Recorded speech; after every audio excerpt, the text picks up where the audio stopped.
ప్రముఖ క్రైస్తవ బోధకుడు పాస్టర్ ప్రవీణ్ పగటాల హఠాత్ మరణం తెలుగు రాష్ట్రాల్లో పెద్ద చర్చనీయాంశంగా మారింది. ఆయన మరణాన్ని కేవలం రోడ్డు ప్రమాదంగా చూడాలా లేక దీని వెనుక మరెవరైనా ఉన్నారా అనేక అనుమానాలు వ్యక్తమవుతున్నాయి. ప్రవీణ్ పగటాల జీవితం అలాగే క్రైస్తవ మత ప్రచారంలో పాత్ర. తెలుగు రాష్ట్రాల్లో క్రైస్తవ మత బోధకుడిగా ప్రసిద్ధి చెందిన ప్రవీణ్ కడప జిల్లాకు చెందినవారు. హైదరాబాద్ లో నివసిస్తూ తరచూ బోధన కార్యక్రమాల కోసం వివిధ ప్రాంతాలకు వెళ్లేవారు. రాజమండ్రిలో జరిగిన కార్యక్రమాలకు వచ్చిన సందర్భంలో ఆయన అనుమానాస్పదంగా మృతి చెందడం వివాదాస్పదంగా మారింది. ఘటన వివరాలు: తూర్పు గోదావరి జిల్లా రాజమండ్రి సమీపంలో ప్రవీణ్ పగటాల శవం కనుగొనబడింది. పోలీసుల కథనం ప్రకారం ఆయన రాయల్ ఎన్ఫీల్డ్ బైక్ పై ప్రయాణిస్తుండగా గుర్తు తెలియని వాహనం ఢీకొని ప్రమాదం జరిగింది. అయితే ఈ ప్రమాదం సాధారణంగా జరగలేదని అనిపించే అనేక అంశాలున్నాయి. సంఘటన స్థలంలో రక్తపు మరకలు, ద్విచక్ర వాహనం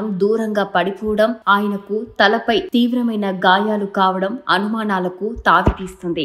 ఆయన మరణంలో అనుమానాస్పద అంశాలు: ప్రవీణ్ పగటాల మరణానికి ముందు కొన్ని ప్రత్యేక సంఘటనలు చోటు చేసుకున్నాయి. ఆయనకు బెదిరింపులు వచ్చాయా? సోషల్ మీడియాలో ఆయనకు కొన్ని బెదిరింపులు సందేశాలు వచ్చినట్టు కథనాలు వెలువడ్డాయి. అయితే ఇవి నిజమా లేక అబద్ధమా అనే ప్రశ్న ఇంకా మిగిలే ఉంది. సీసీటీవీ ఫుటేజ్ లోపం: ప్రమాదం జరిగిన ప్రదేశం ప్రధాన రహదారికి సమీపంలో ఉన్న అక్కడ సీసీటీవీ కెమెరాలు ఉండకపోవడం అనుమానాస్పదం. హెల్మెట్ విషయం: ప్రవీణ్ పగటాల ప్రమాద సమయంలో హెల్మెట్ ధరించి ఉన్నారని చెప్తున్నారు. అయితే సాధారణంగా హెల్మెట్ ఉన్నప్పుడు తలపై తీవ్ర గాయాలు రావడం దాదాపు అసాధ్యం. మరి ఆయన తలకు గాయమైతే అది ప్రమాదం వలన లేక దాడి వలన? క్రైస్తవ సమాజం: ఆయన మరణం క్రైస్తవ సమాజంలో పెద్ద దుమారం రేపింది. అనేక మంది విశ్వాసులు ఈ ఘటనపై సోషల్ మీడియాలో పోస్టులు పెట్టారు. ఇది ప్రమాదం కాదు, హత్య అంటూ కొంతమంది బహిరంగంగా ఆరోపిస్తున్నారు. రాజమండ్రిలో పెద్ద ర్యాలీ నిర్వహించి సమగ్ర దర్యాప్తు జరిపించాలని డిమాండ్ చేస్తున్నారు. క్రైస్తవ సంఘాలు ప్రభుత్వంపై ఒత్తిడి పెంచుతూ